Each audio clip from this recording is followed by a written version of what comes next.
No, because those people can really sing. Unfortunately, they paid no dues in the clubs or working their way. They have a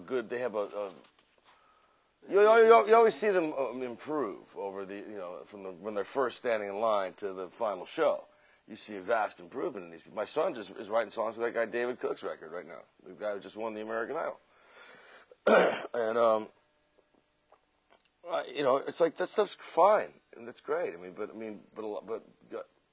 what sets him apart and that other guy, Chris Daughtry, man, those guys were in bands. They played a lot.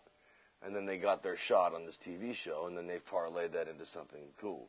It's just the run-of-the-mill, Mariah Carey wannabe stuff that just makes me want to shoot myself in the head. You know what I mean? Everybody's over-singing and licks, and it's,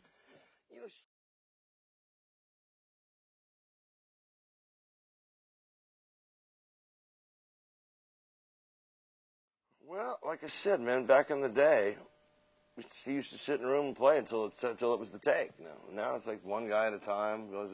The whole studio scene is gone, over dead. Really, it's really kind of sad, man. All the studios are closing, all the legendary places are being torn down. A lot of incredible musicians are out of work because the record business is over, man, as we know it. Unless something changes radically, you make records to go on the road. And you sell your records at the gig because there's no record stores anymore. There's one record store in every big city. Now, how do you? Most people are online. You know what I mean? iTunes, all that stuff. But even iTunes, by the time you get that money, it's all watered down. You're making 1/10 of what we used to make back in the day.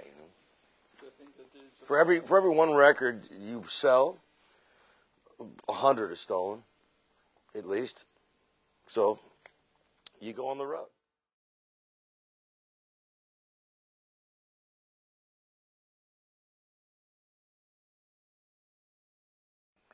Oh, my solo work? Oh, man, I've had a great, interesting time.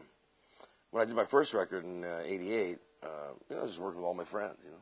We had Eddie Van Halen in. We had Steve Stevens, Landau, Richard Marx was there. There was a lot of. Just had all my friends in, and we all played live. Matter of fact, the guy who's the American Idol judge, Randy Jackson, he played bass on some of my first records, stuff like that when he was first starting out. So I don't know, all these great moments getting jammed with great musicians and stuff like that. It's really kind of like I got a personal wish list,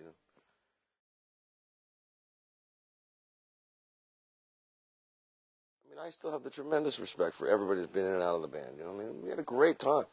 Our first hit record, we were all together, like, wow, what an accomplishment. It's the dream, you know what I mean?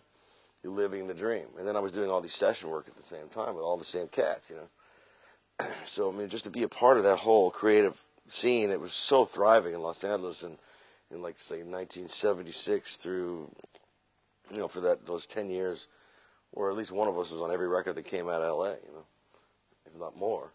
And it was just working with all the brilliant artists I've had a chance. With the TOTO guys and outside. TOTO was great. Winning the Grammys, obviously, was unreal.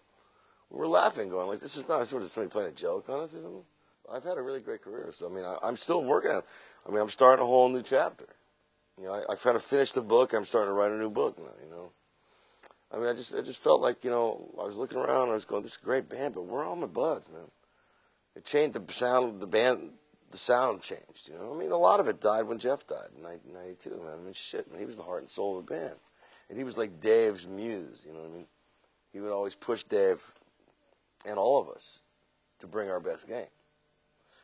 So, in the later incarnations, we had incredible musicians, and we made some great music, but I just saw the end of the road, man. Sometimes you got to know when to leave the party, as it were, you know what I mean? If you stay too long. We had a really successful tour. 2 years on the road was a lot. Everybody was burnt. Mike Porcaro fell illness. His illness is, he's still screwed up, man. I talked to Steve Lukather and Mike Porcaro and David Page, who had already left the band. I said, "Dudes, what do you think?" They go, "I think it's time to pack it in, man."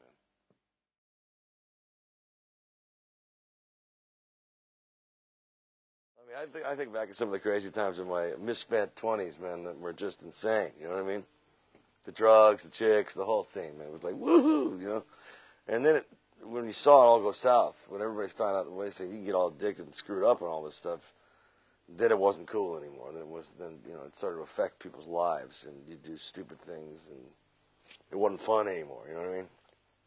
That's a young man's game. I mean, I like to have a couple of beers. You know what I mean? The same as everybody else, but I don't do any of that weird shit anymore, man. I look back and I go, what was I thinking? God, stupid. The wasted time, money, just everything. Just dumb. So that's my ad for no drugs, kids. No hard drugs. I'm not going to talk about anything else.